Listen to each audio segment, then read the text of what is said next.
Welcome! This is going to be about the little kids, those who are old enough to say YouTube and click the icon, but still don't know how to type it. Does anyone here speak Swahili? You do? Can you say the word for this fruit? That's right. It's just like the name of this conference, just with the stress on the D, NDC. So after my wife and I learned some Swahili a few years ago, we have referred to this as the Banana Conference. This is my first time speaking here. I'm the application security lead at Confirmit here in Oslo. And for us at Confirmit, security is important because we have data to protect, just like everyone else. Our customers use our software to do political polls and employee surveys and various other types of surveys. And for our customers and for those who respond, security is important. And then our customers may take the data that they have collected, combine it with financial data or performance data, and analyze it, make a report on it. And that's their product, or that's their trade secrets.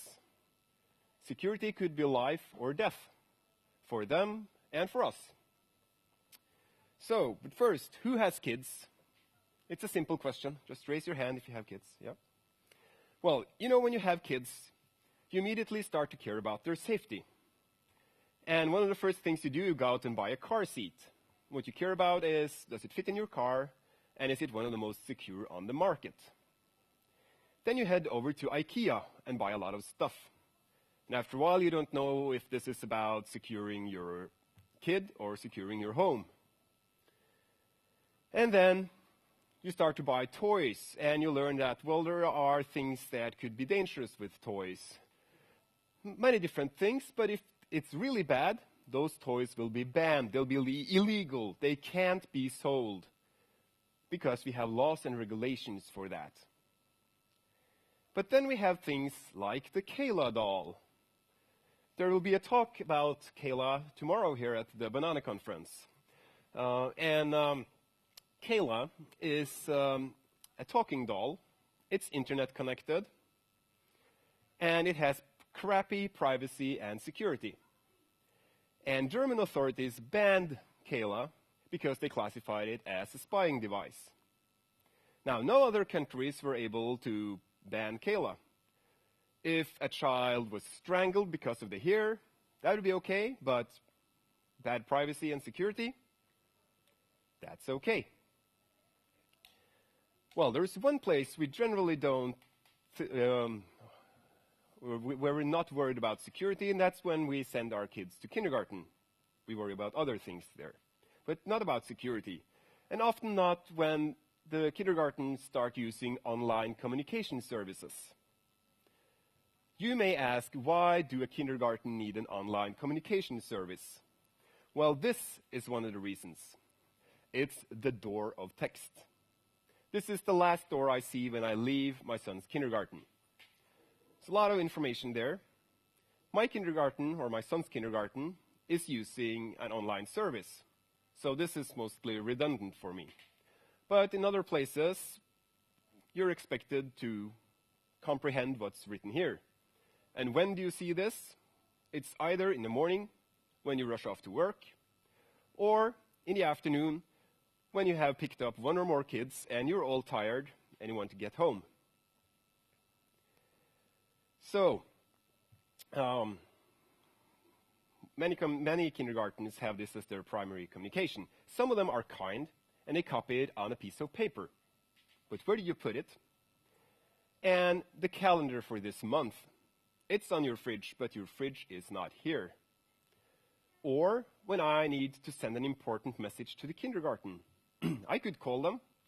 But if you've been to kindergarten, you know that it may be a chaotic place at times. Your message may not get through. And then these systems can also be used for attendance because kindergartens need to know which kids are here. And they can also be used for other purposes, such as telling the parents when the kids poop or sleep. And last fall, my son started in a new kindergarten.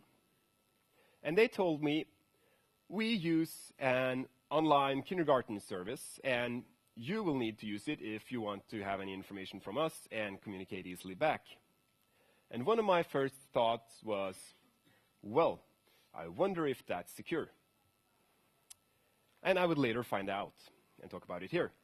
Well, this service that my son's kindergarten is using has an old version, which is made for desktop browsers. And they also have a new API serving the responsive page and mobile applications. And for a hacker, this is fantastic. We have double the attack surface. I'm not going to name the site, but I'll call it cloudkids.no. If you have used it, you may recognize it. But as we are here at the Banana Conference to learn, I will use this service as some great examples of what we should not do. Because the only thing that's better than learning from our own mistakes is learning from someone else's mistakes. But as I progress through this talk, please keep one thought in your mind. What would happen if these flaws existed in my service? Or to put it in the words of Jesus, why do you look at the speck of sawdust in your brother's eye and pay no attention to the plank in your own eye?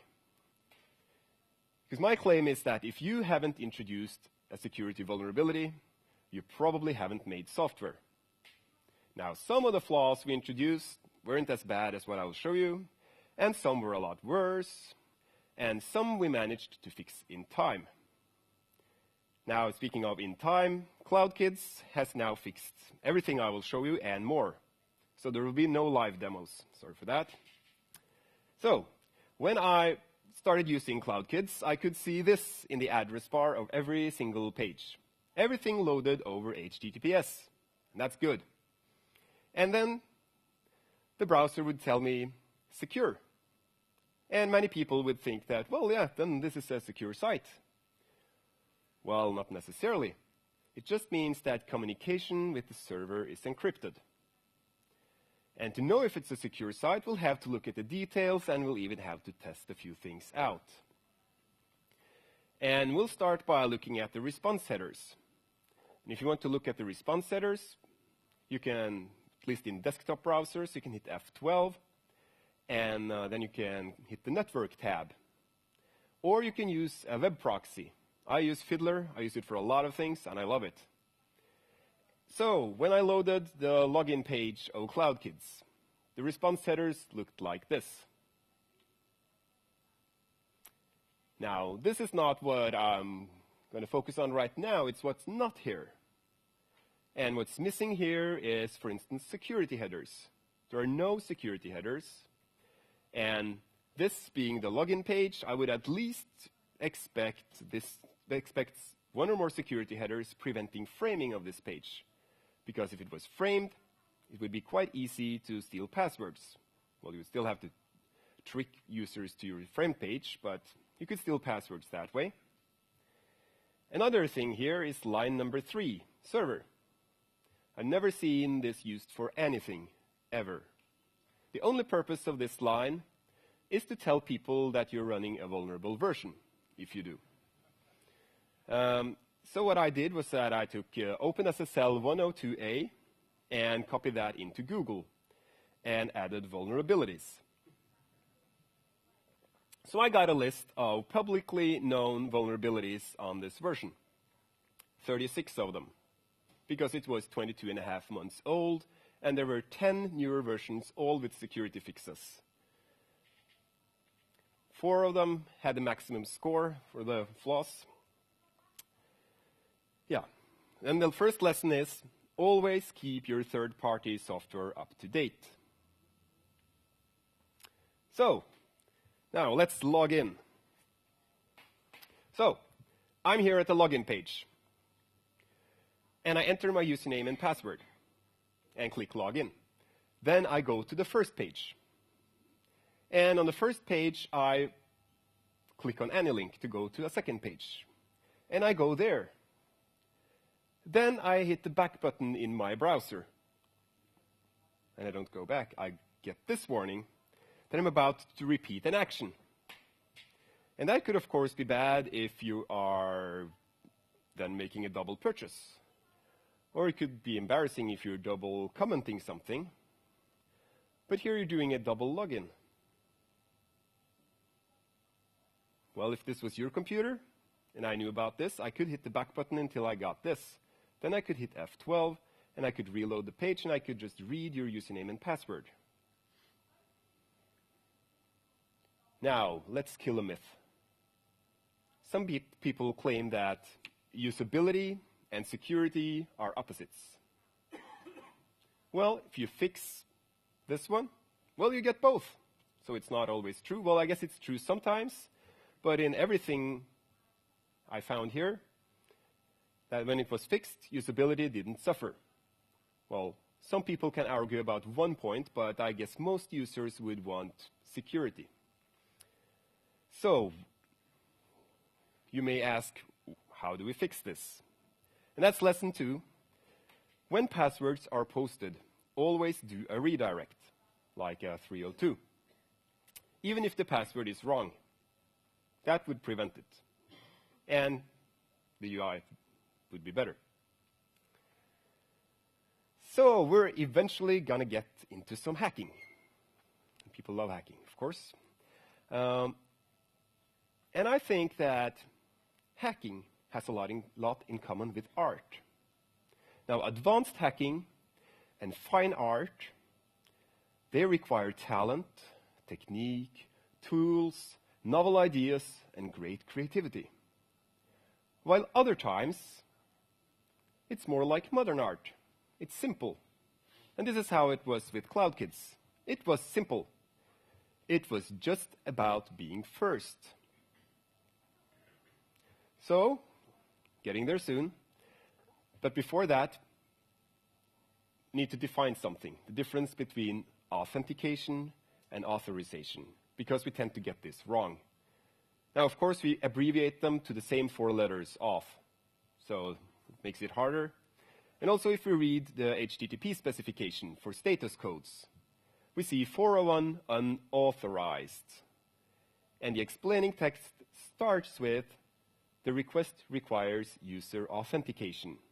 So, unauthorized and authentication, well, they screwed up, and we're still suffering from this, and we will keep suffering from this. Sorry. So what are they? Authentication is about who you are.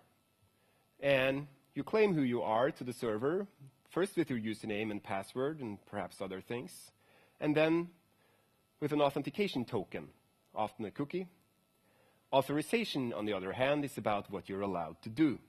So do you have permission to see this page or to see this object? Do you have permission to modify or delete this object? And at least if you're Norwegian, remember back in January, there was the new Rema app.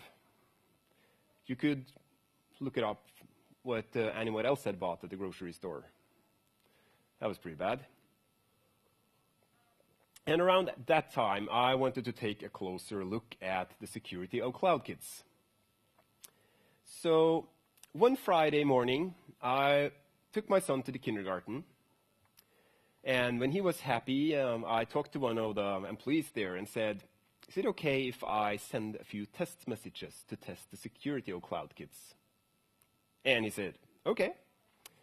And then I walked down to the train station. And luckily, I met 2 other fathers from the same kindergarten in my son's group. Well, we all had sons in the same group. And we sat down together, and I told them that, well, I'm going to test the security of Cloud Kids. May I send a message in the name of one of your sons? And one of them said, yeah, go ahead.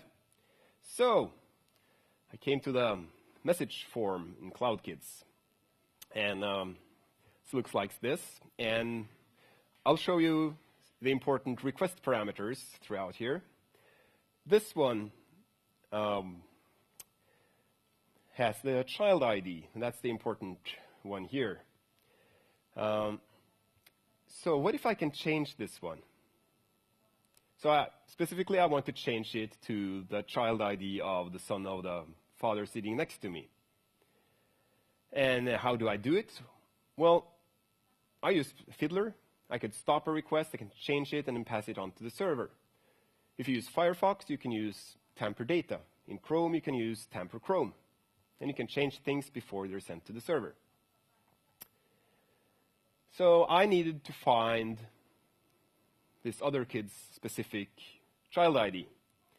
So where do I find all the kids? Well, there's an address list. But first, a note on privacy. There is some information on me here. Some of it is real. Information on anyone else is edited. So it's bogus. I edited everyone else. And this has a list of all the kids in my son's group. And then I could notice that this picture of my son, it has a few numbers. And those numbers are the kindergarten ID, the group ID or department ID, whatever it's called in English, and the child ID. So and then lastly has some random characters. So if I can just locate the picture of this other kid, I just look at the file name and I get his child ID. So I can, or before I plug that in, there's a lesson. Don't leak information. It's just like, don't ask for things you're not going to need. Don't expose things to the client that the client isn't going to need. The client will probably need my son's child ID, not everyone else.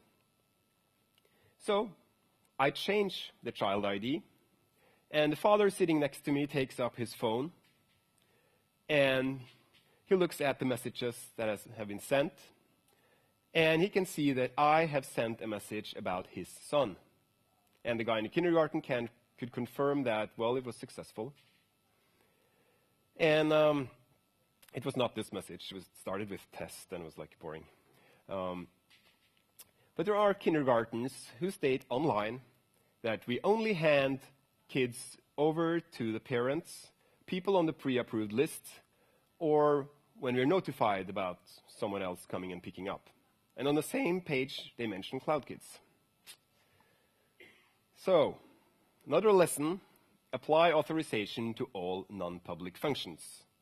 Just do it. You just have to. The alternative is catastrophe. So, we were still on the train. I don't think we had even gotten halfway.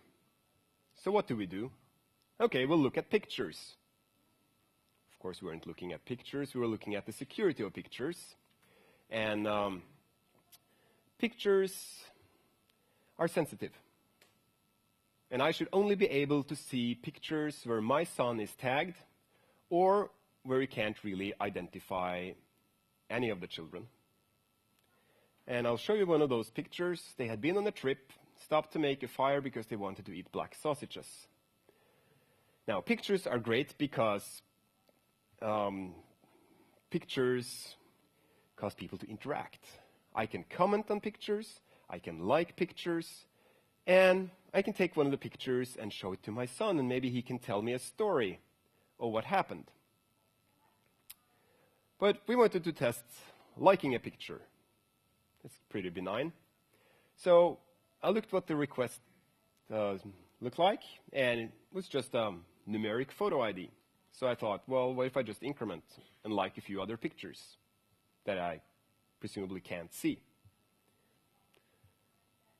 Well, this is what the server gave me back. I couldn't see the pictures, so I didn't know if they were liked. I just got this. I didn't get an error. I got 200 OK, which is probably what I would answer if I could code the server. No matter what you try, that's OK. OK. But then just filter out the unauthorized requests. But no matter what, just reply the same thing. Then you wouldn't know if the pictures existed or not. Yeah. So we didn't know. So we thought, well, let's look at something else. Let's look at the pictures themselves. And pictures on Cloud Kids are organized in albums. And in this album, my son was present in 2 pictures. And if you look at the photo IDs up on top, the 2 photos had IDs ending in 11 and 13. So what about 12 and 14 and 15 and a bunch of other photo IDs? Tried this request, and it was no longer 2 pictures. It's a lot more. And there are 2 important things to note here. One is all the hearts. Some of these hearts are mine. Or pictures where my son is not present. So now I knew that that worked. The other thing to note is that there are fewer pictures than there are photo IDs. Why? Well, I have an assumption. I could recognize a lot of the children in some of the pictures, but not in all. But I could recognize the background being my son's kindergarten. So my guess was I can see any picture from my son's kindergarten, but not any other kindergarten. So then we had arrived at work. What do you do? Well, I decided to contact the vendor. And about an hour before lunch, on the same Friday, I sent an email. I found the email on the company webpage. And 10 minutes later, I got a reply from the CEO. And he had probably spent a few minutes reading my email and then writing his own email. And he said, thank you, and we will fix these things. And sometime during that same weekend, he sent another email and said, now everything is fixed, and I could confirm it was. So that was good. Well, security was really bad, but at least they took it seriously and jumped at it and fixed it. But in one of those emails, he said, I assume you haven't found any vulnerabilities exploitable to people without a CloudKids account. I had not, but I accepted the challenge. So, what about the direct way? Can I do something about the authentication tokens? Get direct access? This is what the cookie looks like for the old version. And the value of this cookie is hex encoded, so that's 128 bits. And 128 bits is good enough for a session token. But this cookie is valid for 60 days. It doesn't change on login, and it doesn't change on logout. And I can even change it to my own value. And well, if the kindergarten has a shared computer, if I can get the cookie value, I can enter into the session of any logged in user. And it will be valid for a long time. But there is something else that's missing from this cookie. And those are at least 2 flags, secure and HTTP only. And since the secure flag is missing, I could set up a rogue Wi-Fi access point close to the kindergarten. Well, this is illegal in Norway, unless for educational purposes. Then I could have other parents go to CloudKids on, for instance, their phone. And it would default to HTTP, at least if they haven't been there before. Or, well, that's not a best example because then it wouldn't have the cookies. Well, if I manage to get them to load a page on HTTP, and browsers often default. So if they don't have the autocomplete, at least they may be sent to HTTP, and then I could sniff their cookies. The other one, HTTP only, or just to say one more thing on secure. Secure means that the browser should only attach this cookie when you are on a secure connection. So when you load a page over HTTPS, it will be included. If you go HTTP, it will not. But they missed it, so it will be sent over HTTP as well. Now, HTTP only, that's an instruction to your browser that this cookie should not be available to script. Because if it's available to script, then it's easy to steal the cookie. And that's a spoiler alert. And lesson 5 is always apply HTTP only and secure flags on cookies if possible. Now, the API doesn't have a cookie.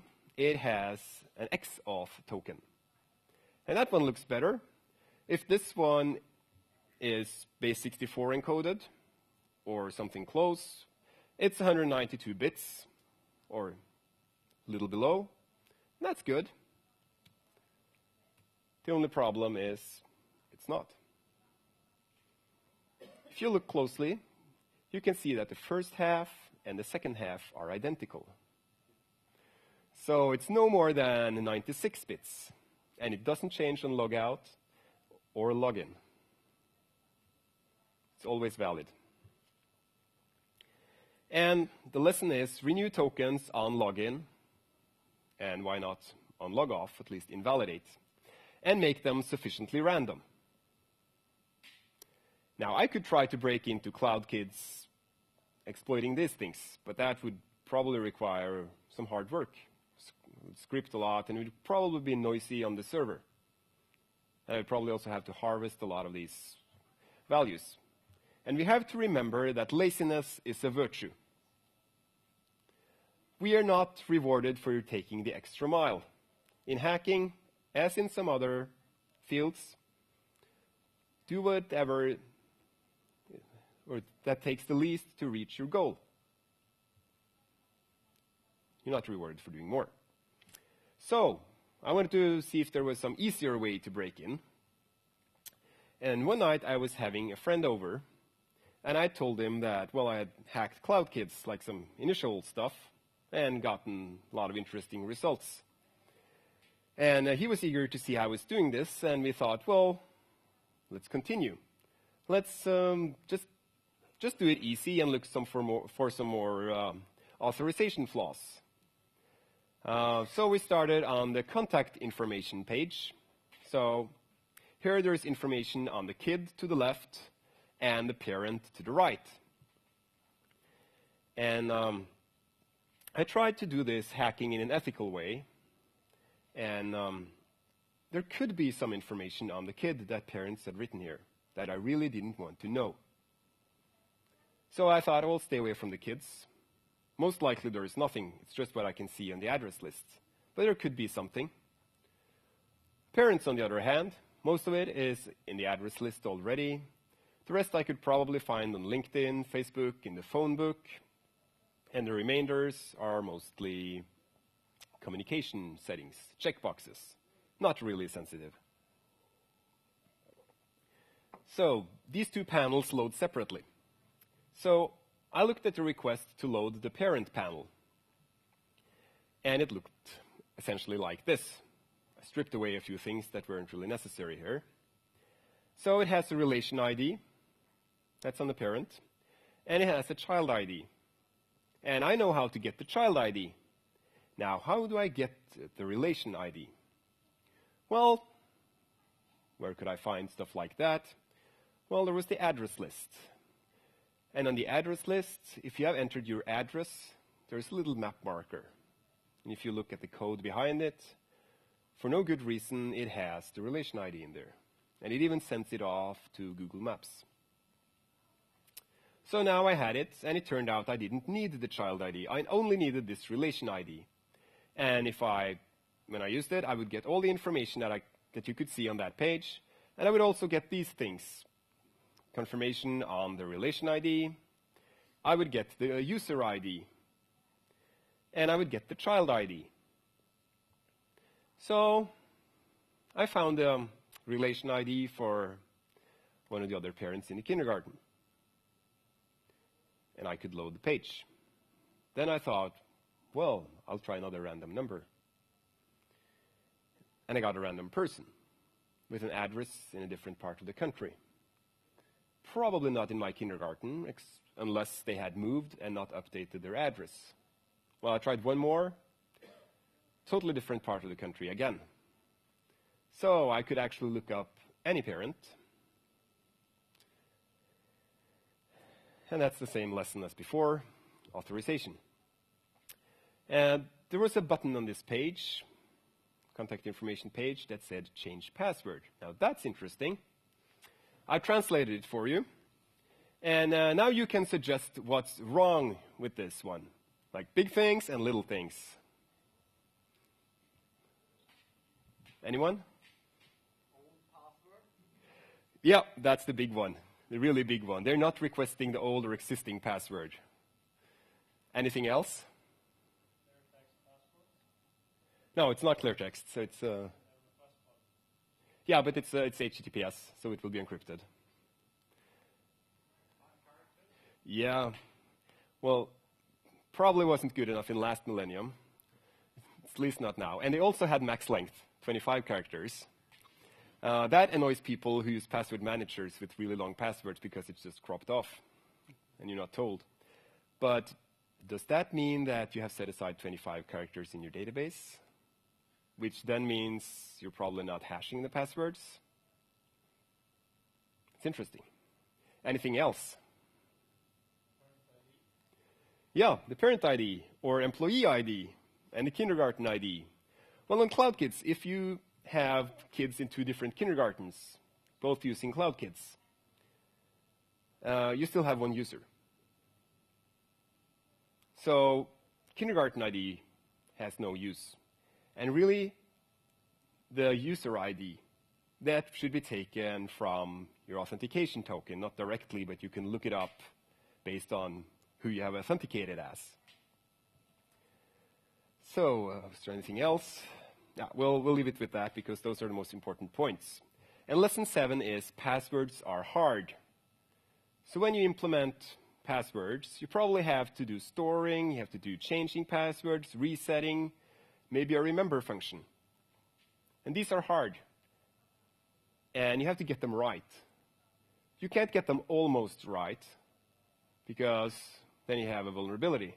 You need to get them absolutely right. So we, of course, had to test this because it looked really interesting. So we did. And my wife was sitting at the other side of the table, and I told her, honey, I changed your password. And she says, okay, because I knew her password. So I thought, well, I need to give you some context. I was logged in, and I changed your password. And she said, that's not good. And that certainly is not good. But it gets worse. So let's go back a little to the information on the parent. And if you remember the request I had last time, I've changed it a little. I already removed the child ID. This time I removed the cookie. And I could still look up information on the parents, which meant anyone on the internet could look up any parent on CloudKids. And if they wanted to check them all out, they would probably use VPN or Tor or something that would hide their IP address just to kind of cover their tracks. And the lesson is, check authentication on every page after login. Because if you don't have proper authentication, you can't really have authorization. You need authentication to do it. And I said it was going to get worse. And that's because the same thing applied to, well, you guessed it, to the passwords. Anyone could change anyone's password. So first you could look the parents up on, by looking up the information on parents. And there you would get the phone number, which is the username. You would get the user ID, which you would need to change the password. And you didn't need to know the kindergarten ID. The user ID was enough. Then you could just change the password and you can log in. Great. I didn't find the user IDs for the employees. Too bad. Well, if you're a hacker, you're probably unscrupulous, and you're probably greedy, and you want to monetize on your hard work. Because you don't have a job, you're a hacker. So how could you monetize on this?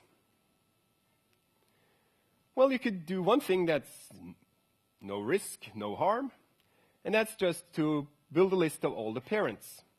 There are tens of thousands of them.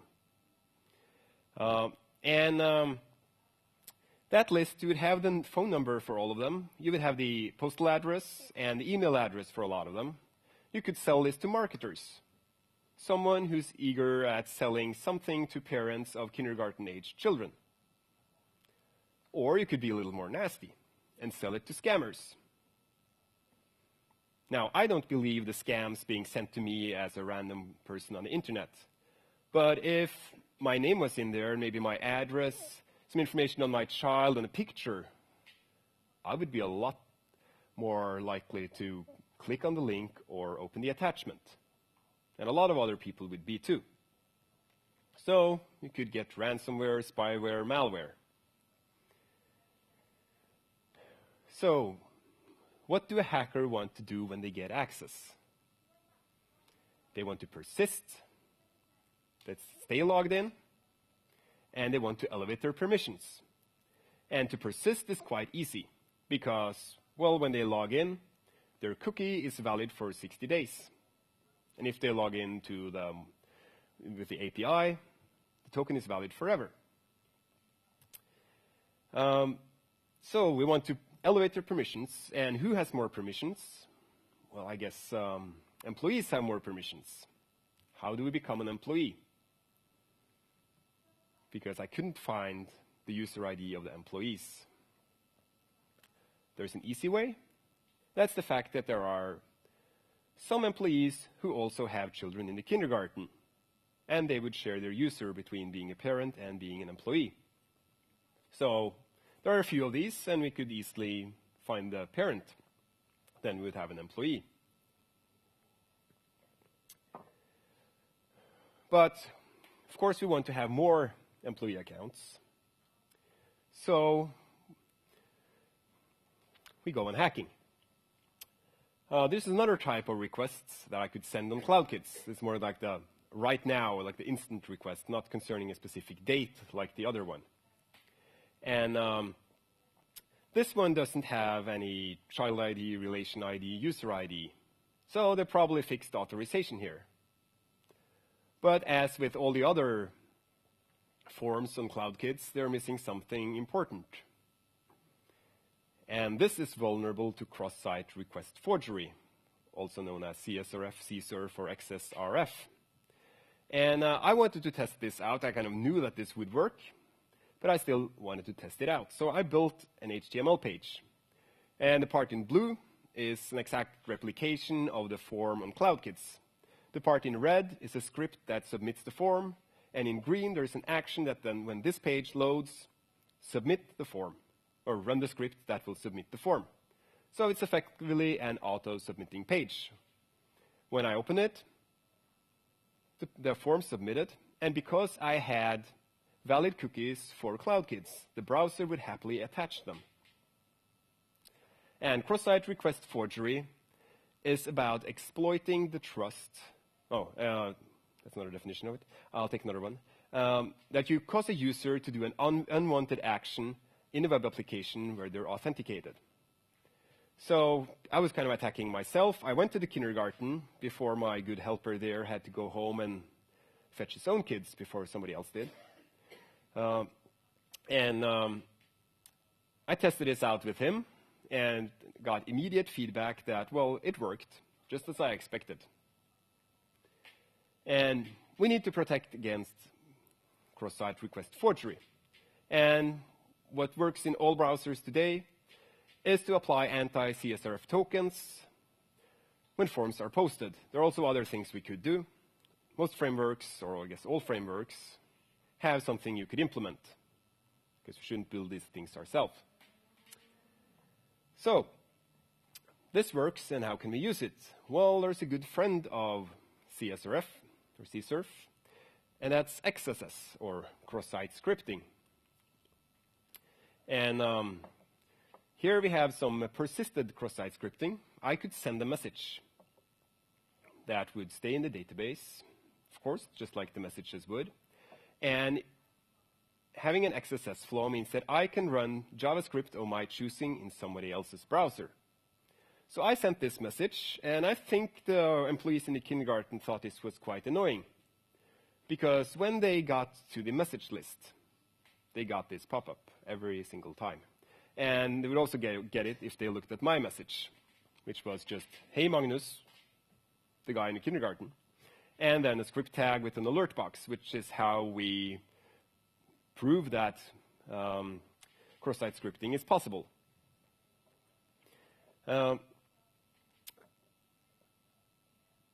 Yeah, and as for a parent, this would pop up in the old version and in the new version when I looked at the messages.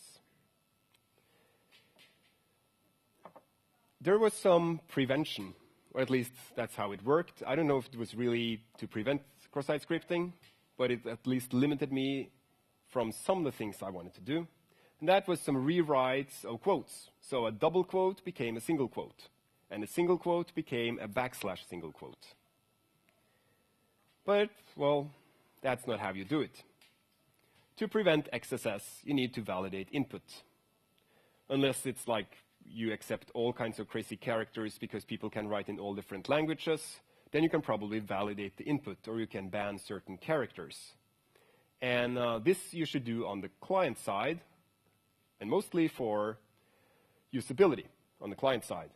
And you should do it on the server side, and that's for security. Because you could bypass the client side, just like I did with cross-site request forgery. Or I could do it with Fiddler. And there are various other tools that could do that. And after validation, or in addition to that, you should output encode for the correct context. So if it's going into HTML, you need to HTML encode. If it's going into a JavaScript context, you need to JavaScript encode. And if possible, you can use content security policy header, where you can effectively block all inline script. That is if your application isn't heavily dependent on inline scripts already. So now comes the fun part when we can put all these things together. So we could start by creating a page with a CSRF payload. And of course, we'll do it a little more stealthily than what I had in the proof of concept. I would take that page, put in a hidden iframe on another page, so nobody would notice. And this other page could have some legit content. And I would try to attract other parents to visit that page, and without knowing, they would, if they had a cookie, they would be sending messages to the kindergarten. Or we could, of course, just replace this point with taking control over other parent accounts, like I showed you before.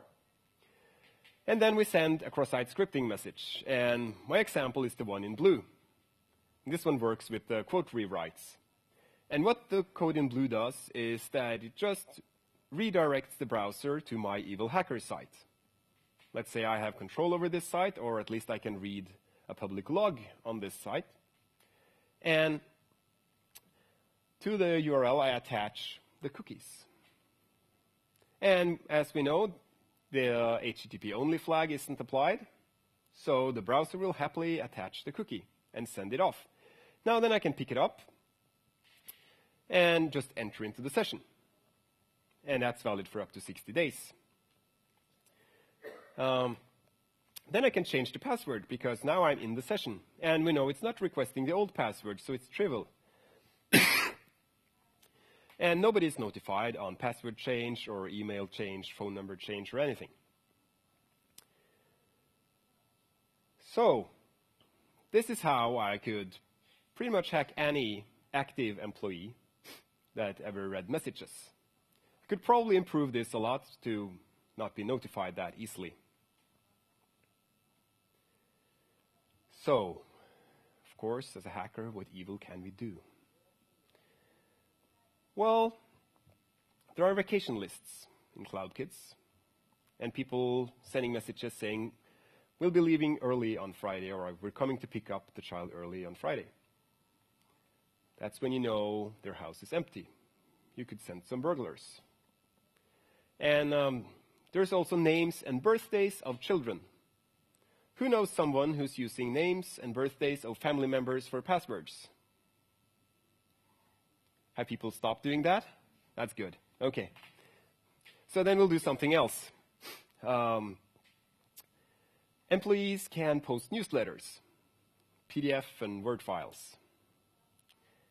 Now, we could booby-trap one of those.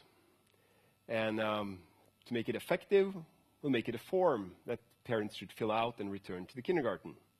So they would edit it in Word or just print it. Both cases, they would leave protected mode.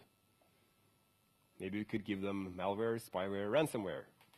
Yeah, any of them. Or maybe I could kidnap a child. Now, with all the information that I can see, I know a lot of things. I know the names, I know what the kids look like, and I know a lot of things that if I started talking to one of the children, I would quickly build trust in that child. And I would also know when the kids are usually delivered and picked up. And if I managed to snatch a child, I could mark that child as picked up. Maybe nobody would notice until I'm across the border. So, what should I do? Should I exploit it? Well, I'm not 15. I have a career in IT, and I guess most of you do too. It's probably not the best idea to start exploiting things, because you may go to jail for it. Maybe you can create some more distance, if you're lucky. You can sell it to someone. Well, can you trust hackers? It's my personal information in there. But I guess maybe a pedophile network would pay for it. Of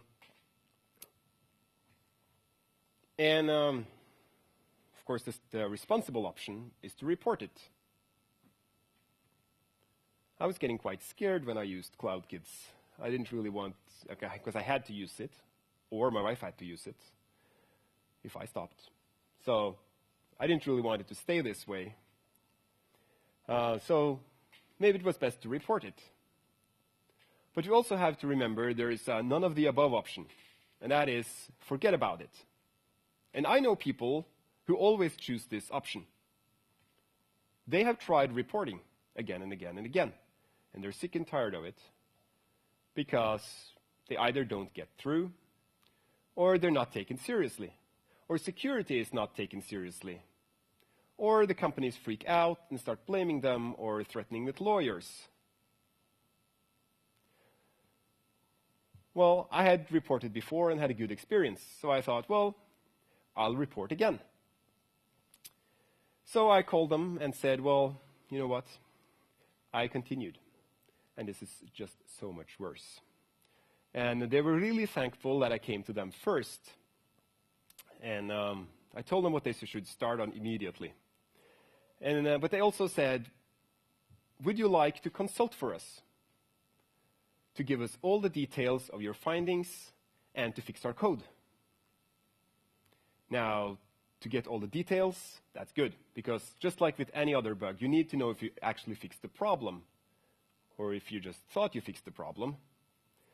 But me fixing their code, well, I'm a friendly hacker, turns out. Well, I've told them these things. But this could be, of course, the most spectacular way of escalating my privileges. But I don't think that's the most important point. If I fixed their code, I would fix their vulnerabilities, and they could keep on writing crappy code. Because if they did, they would miss the single best learning opportunity ever in security for their developers. Because you need to prevent disaster. And this is my advice. First, you need to educate. You need to educate your developers, and you need to educate your testers, and pretty much everyone else in your organization, including support, because they may get the reports, and they need to know how to escalate. Then you should get your hands on a couple of tools, or a lot of tools. I listed some here. It's like a beginner's pack. Some of them are free. And then you need to put what you learned and the tools to work. Then you could also look at your logs. Now, if you remember back to the where I could see the pictures, I got illegal access to the pictures. Now, let's say that you were running CloudKids and your boss came over to you and then said, "We suspect illegal access to pictures. You need to find out which pictures has been viewed illegally by who." Well, even if your logs were good, it would still be a nightmare. But would the logs be able to tell you what happened? And could it also tell you when it is happening? And then you can also have a report policy. You can state on your web page, if you find something, security vulnerability, here's how to report it. That could turn some of those forget about it people into reporters. If you want to have a good example, look at Tesla's legal page. You could also have someone else test in certain circumstances. So you could have a company, penetration testing company or whatever they call themselves, or you could have some freelance hackers. You could go on HackerOne or BugCrowd with a bug bounty. You shouldn't rely on this. Well, if you're like CloudKids, well, first I told them a lot of things they should fix. Then they decided to have someone else look at it, well, because they needed to know everything that's wrong. But going forward, that's not a good strategy. You should at least do this internal first to at least pick out all the simple things. Then you can have some pros to look at it. But they can, in most cases, only look at it after your code is in production, which may mean it's too late.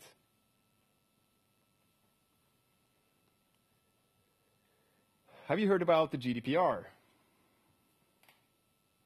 There will be a talk on it here tomorrow. I'm not going to cover it. There is some new legislation coming into effect May next year in the EU and Norway. And it won't make bad privacy and security in toys and on and online services illegal. It will just fine you to death for or after the fact. And this is a major change for the industry. And, well, as there are some big fines connected to this, well, some prioritizations may switch towards security. And funds will go that way, and I hope the funds will not just go to paperwork and lawyers, but actually into better application security. And if you need to know what that's all about, how you protect your application in all the different ways that it can be attacked, this is a good reference. It's the OWASP testing guide.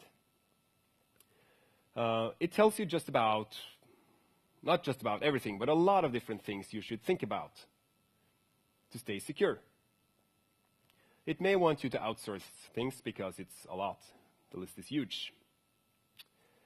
So I had looked at CloudKids, but I wanted to compare it, or to compare all the online kindergarten services in Norway. I realized that I could find 4 major players. And I put them through the same tests, mainly on their login page. So first I did SSL labs. And it didn't look like this back in February when I started. 3 of them had a grade C or lower. And the number 3 told me when I reported it, we are aware of this, and we will fix it on this coming weekend during a service window. It's still enough. And then we have security headers IO by Scott Helm, who's back there. They're not doing too good. They don't have a lot of security headers on. Security headers are good for the users. They protect them from vulnerabilities. Not everything, but certain things. Well, on security headers, half of sites get E or F. And these aren't doing much better, but they should. Some other things I noted was that number 4 was missing cookie flags. It had strict transport security, which meant the secure flag doesn't really matter, but they were missing HTTP only flag. And if they weren't renewing that cookie on login, well, one XSS flaw and there goes your cookie. Number 3 was showing default errors. And the robots.txt file had some interesting listings, like admin, site admin, enterprise admin, new password. It's interesting. So I'm glad my kindergarten is not using vendor number 3. So my final advice is to hack your own systems, because users are evil. Or one evil user is enough. Know your enemy, know their tools, and know what they're looking for. And detect the problems and fix your system before someone breaks in. Thank you.